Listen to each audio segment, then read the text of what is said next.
As Chiron and Neptune are both retrograde in Pisces right now, and as Virgo is such a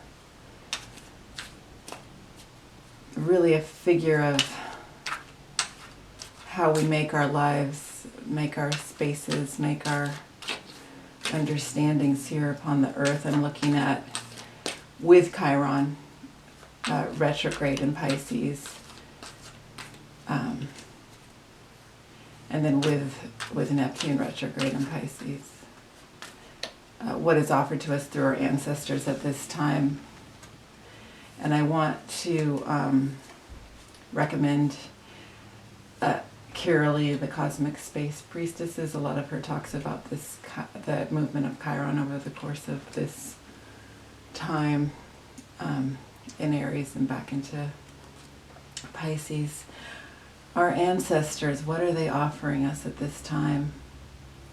I got the Hanged Man, then the Queen of Swords, then the Knight of Wands, and thus the Emperor. And I really am seeing this. There's been a lot of talk about the rising of the Divine Feminine at this time. And we saw in the earlier part of the reading this combination of Mary Magdalene and the Virgin Mary coming together in the card that I drew for the Moon and Black Moon Lilith.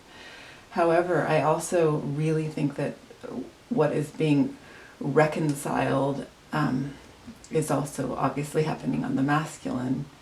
What's been phrased and framed as the masculine, as we bring things together. And what the ancestors are offering us here is this quiet. I talked about the sort of going into this Venus retrograde, the quiet of the Queen of Cups that came up for the Earth trine that's happening at this time. Her reticence, even though she's still absolutely full and burgeoning with love and made of love, there's a reticence. And here there's a reticence of the men. I see this at the Hanged Man as a reticence of the ancestral men, of the way manhood has been defined.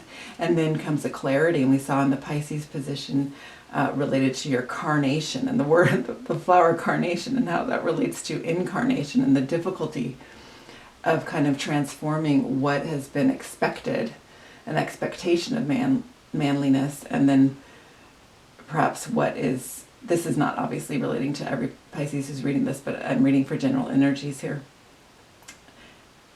You got in the pain position, the Ace of Swords, and now here we have the Queen of Swords. So it's like, perhaps this is harshness, a feeling of harshness coming from the opposite polarity, from women speaking their truth, as we see happening, in Congress. But also it's simply a clarity. It's the feminine within you. It's the feminine, it's the rebalancing. All of these things happen on a cellular level as well as on a celestial level, but it's this rebalancing and this aching clarity I spoke of earlier.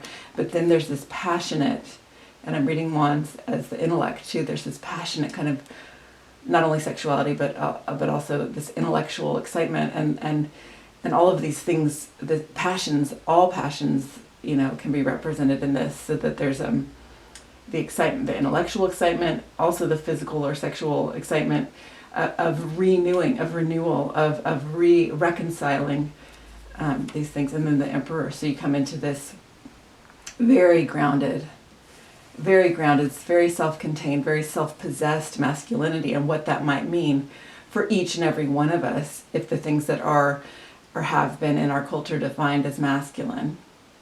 Especially if you come from one of the cultures that's been very into thinking of things in polar categories. As we come into our soul's true shape, we each get to define that masculine, or those things that have been, tagged as masculine within ourselves, and we get to come into a what is our own integrity with that, and the gorgeousness of that. Okay. And then, as we build that for a minute, I looked, and the Six of Cups was underneath, and then I looked, and then the Seven of Pentacles. So as we come into this reconciliation, we are rebuilding the world, and then we have this Victory card that also came up.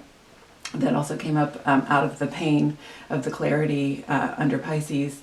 and thinking about it, the clarity that came up, the victory that came after the clarity, and that it came more easily than that might have been expected. And it's not this looks like a victory coming home after a battle, but it could also be just the victory and the joy and the celebration of coming into your own, and that is offered here on Earth through the Earth trine, through the building abilities, capabilities of the Virgo's contemplation. Okay, and then I'm going to look at what your descendants and what the future generations is offering back to you and back to us through you all, as we are at this majestic time, and as Pluto is returning to the underworld going across the ecliptic for the first time since 1770, which I might make another video about. But anyway, this is for Neptune and Chiron and Pisces, grounded by the earth and energies across the field as Virgo, as you guys help hold things in place, just as Mary Magdalene and Black Moon Lilith help hold in place our shining moon and our Virgin Mary. Okay, as all the old ways collapse or are transformed or transfigured or expanded, the expansiveness of our new understandings of the definitions of things, and some things crack in that, and some things simply expand. Temperance. So it's balance. It's a balance of all the, look, this almost looks like an exploding volcano back here. I think it's supposed to be the sun, but she's 1 foot on land, 1 foot on the ground, 1 foot on the ground, 1 foot in the water. So again, this is like a more majestic, major note, major arcana of the woman or person on the beach with the magic wand, the Ace of Wands that we got earlier. So this is a kind of celestial echo of what's happening even on a cellular level for all of us as we move forward, and as I just saw the Ace of Cups, the Ten of Swords, overflowing love, and then just overwhelming despair. Both came flying through, and I got justice. So it's this balancing, and it's the justice of us each being able to be fully self-possessed and fully here to experience our own soul's soft dignity, which is why we are all here. None of us is here to suffer. And so that's reflecting back to us from the future as we move through these times. Okay, that is what is coming. That's the coming grace of this difficulty, of seeing that some of these truths being painful, very painful, and no one is, the truth. The thing about the truth, you think about the Truth and Reconciliation Committee they had in South Africa, which is such a beautiful idea, probably not done perfectly, but a beautiful, beautiful place in the progression of humanity, or just in the field of time.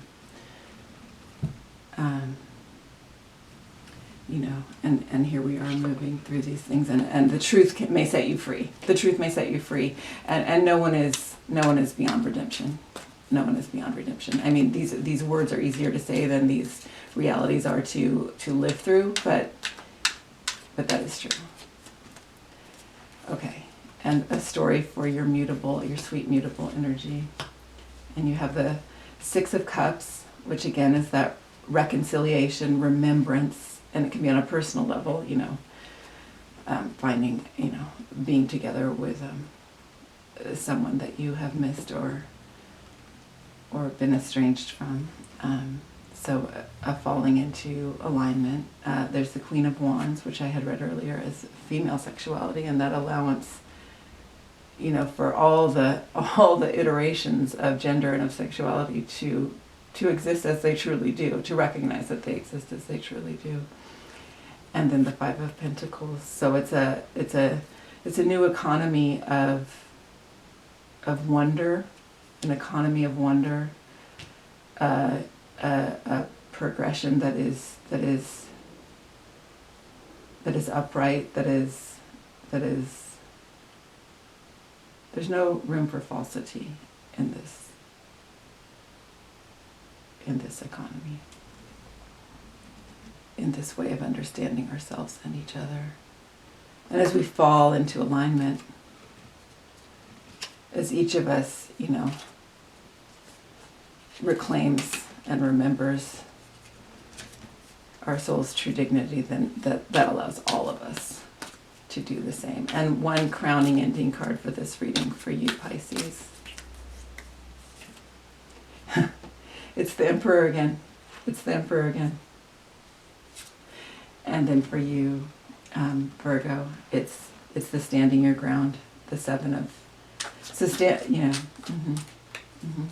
So, being in your soul's true grace here on earth, standing your ground.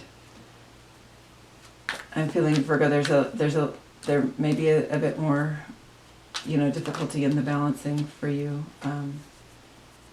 So in the earthy creation, but here's the field of possibility. And as you work together, as a general reading, as the two of you work together, the water may help ground the earth.